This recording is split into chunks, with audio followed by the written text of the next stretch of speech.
down the line. It's now my pleasure to introduce Mike McDougall from Help Beacon, who will be demonstrating his search and referral app. So Mike, thank you for joining us today, and we welcome. Please feel free to set up and take it away. Thank you. Okay. Hi, I'm Mike McDougall with Help Beacon. I guess you can see. Actually, I can't see. Oh, there we go. Wow, that's loud.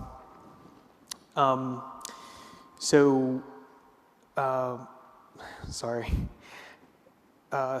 You probably know all about the challenge already, so I won't talk too much about that.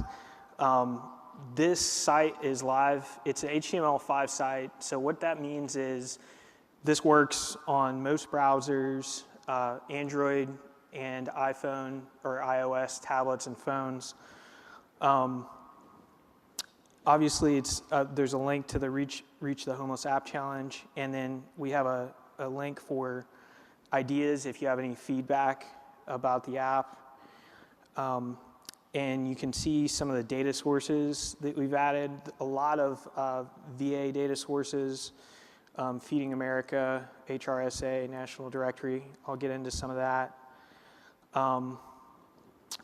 Like a lot of these apps, it's location-based. So one of the first things that happens is it detects your location. And we have basically 3 different kinds of data sources. You can see the button up at the top, non-veteran and veteran. Those are national data sources. So HRSA has community health centers. That's the health tab. And you can see they're kind of grouped. And then from there, I can call directly if I'm on a phone. And also mental health is a national data source. And these are local to DC. And then there's veteran-specific data sources that I can look at. And I'll go into those a little bit more. And then the third kind of data source is that this is kind of where the main issue is. The non-national data sources, so shelters, soup kitchens, I'll go back to that tab. Shelters, food pantries, and soup kitchens, there's no real national data set for this. So a big part of this challenge is to come up with a way to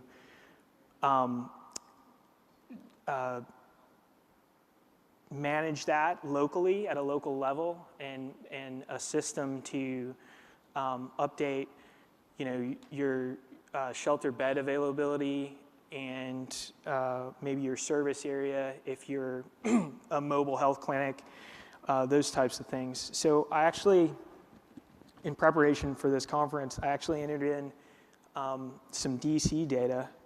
So I'll go to shelters. And these are local shelters. So, if you have friends in DC that work with the homeless, you can send this, you can send them to helpbeacon.org, and they can actually test this out today. So, there's a lot of information, and then all the contact info. Food banks is actually a national data source. There's only one food bank in DC. Food pantries, it's a lot of, it's sorted by distance. And then they're also, most of these data sources are also mapped. Well,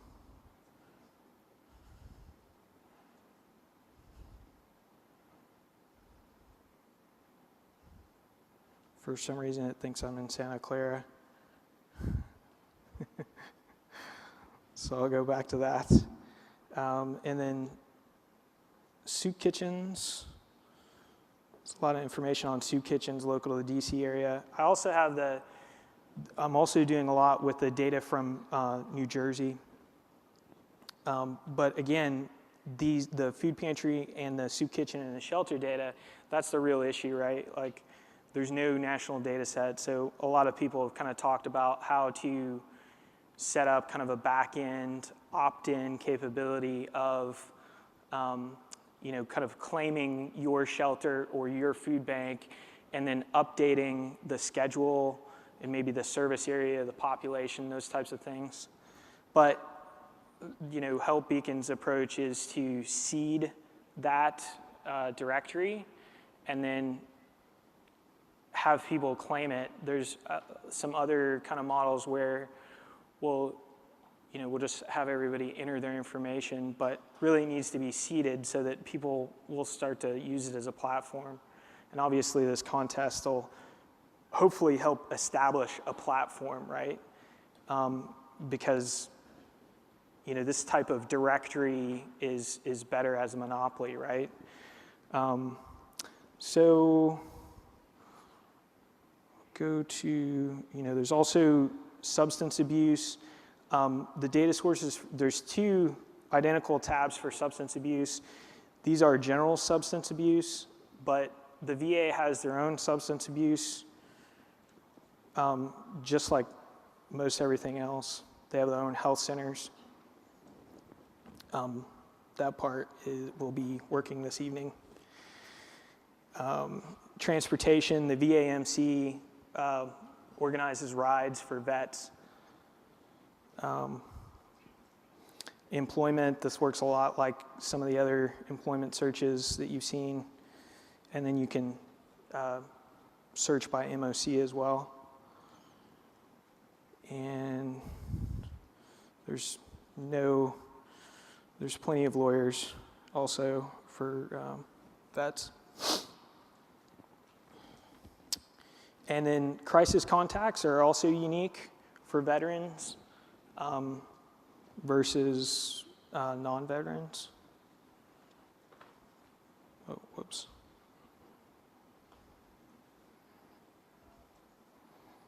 So those are kind of non-veteran crisis contacts. That's it for me. Like I said, you can go to the About page and get my email and some information on some of the data sources, as well as submit ideas. And I'll take some questions now.